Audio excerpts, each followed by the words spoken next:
And we're going to be joined live right now by Emmanuel To, who's been on the ground literally for the last couple of hours. To, what you got? Well, the pictures you're seeing right now are the pictures of the vehicle which the Member of Parliament for Kasipul, Ongondo Were, was being driven in, and it is a royal saloon, a Crown Royal Saloon, that he was being driven in by his driver. According to the PS4 interior, he says he was sitting on the passenger seat, the one that you can actually observe, and the assailants just came straight to him through the and walked and shot at him through that window, the one you're seeing right now, and left him dead. I'm told, according to some of the officers we have spoken to right here, about 6 shots or 6 rounds were shot. Some of them were actually aimed at him, and the 2 people who are on board this car, the driver and of course the bodyguard, were not hurt. And these are some of his documents.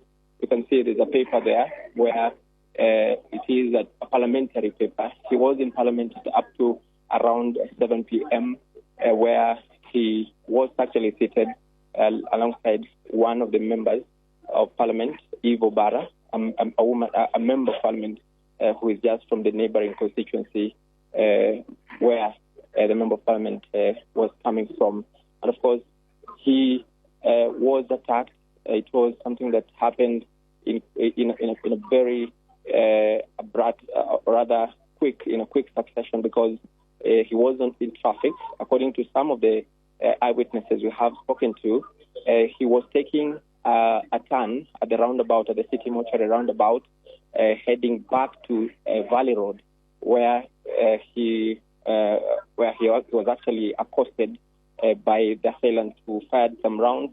The officers say that the precision that the shots were taken with mean that this was a very well-trained assassin, because the 2 officers who were in the car were not hurt in any way. It's actually them who were helping to drive the vehicle to this side.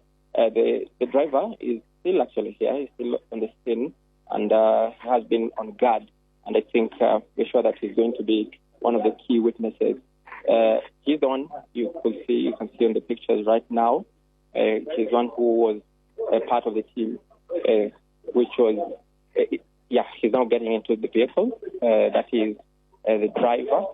And, of course, the police are still trying to piece together the details of that murder incident.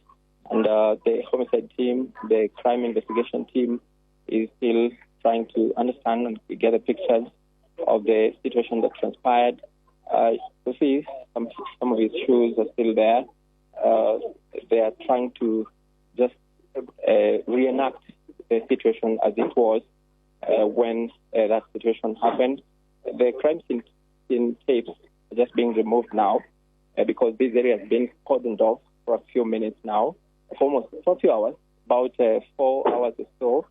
And the officers here from the DCI side, the officers from the criminal investigation team are just coming in. So these were the driver and the bodyguard who are in that vehicle. You could see some blood stains on his shirt. One of the officers were in that vehicle. You could see that he was part of the ordeal that happened. The MP was just a minute or so before, in front of them, when that shooting incident happened. And of course, some members of Parliament are saying it could be politically instigated. It could be something that could have some impact or direction to something that he had reported to the police about 3 months ago in Kasipul constituency. And of course, you can see that the officers are just showing how it would have happened, because the report, the preliminary report of the investigation is still being pieced together. We have seen the Inspector General of Police, Douglas Kanja, alongside his DCI officer, of course, Mohammed Amin, who are there, and they said they will be giving more details after that incident. Remember, this is Nairobi Hospital. It's just a few meters from where the body of Kasipul Ongondo Were is lying. And this vehicle was driven straight here after that incident. And of course, that is Winnie Odinga, the daughter of the former Prime Minister Raila Odinga. And she's asking questions why these officers are coming into the vehicle, which is still part of the investigation team, something that is still being investigated. But we had seen already some of the officers take some samples of what may have happened. And Winnie Odinga is saying that the officers here may be tampering with the evidence of the